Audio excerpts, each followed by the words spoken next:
America's opioid epidemic was fueled by the overprescription of pills like oxycodone.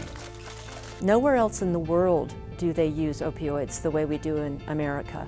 We are 5% of the world's population. We use 85% of the world's opioids. An increase in addictions to opioids began during the Great Recession in the late 2000s, and by the time regulations got stricter, most people had already switched to heroin. Around 75% of heroin users started with a prescription opioid, drugs like OxyContin, Vicodin, and Percocet, which some take recreationally and others take as prescribed by a doctor. Unlike previous drug crises, this one often began with the family doctor. For decades, a lot of doctors were freely prescribing opioids to treat almost any level of pain.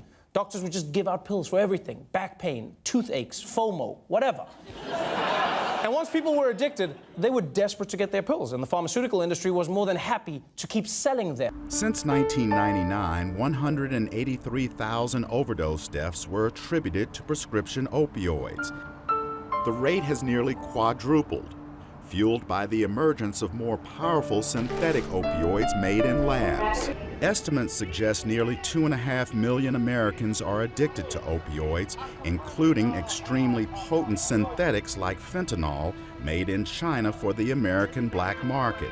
Some towns have been devastated. Just 2 months ago, in and around Huntington, West Virginia, 28 overdoses occurred in one 5-hour span. And given their risks, it's kind of amazing how freely doctors have prescribed them, because there are a lot in circulation. We have currently nearly 250 million prescriptions for opioids written every year.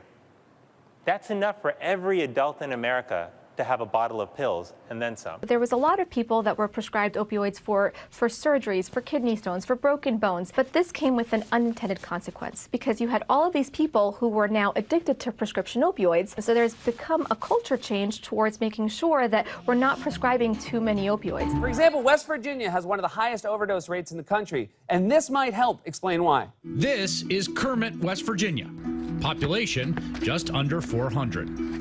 And this was the Save Right Pharmacy in Kermit, where at least 9 million opioid painkillers were shipped in just 2 years. 9 million. That's the equivalent of over 22,000 pills for every person in town. A nuanced discussion between the medical community about the complexities of pain treatment is clearly important. The problem is, that discussion became dominated by the pharmaceutical industry, who started amplifying the message that opioids should not just be used for acute pain, like that from cancer or surgery, but for all sorts of pain, like arthritis and backaches, which makes sense as a motive coming from the pharma industry. End-of-life pain care is a narrow business. It's hard to make a lot of money off of a product exclusively marketed to people who are close to death. Are the drug companies at fault for the opioid epidemic? It's a business plan.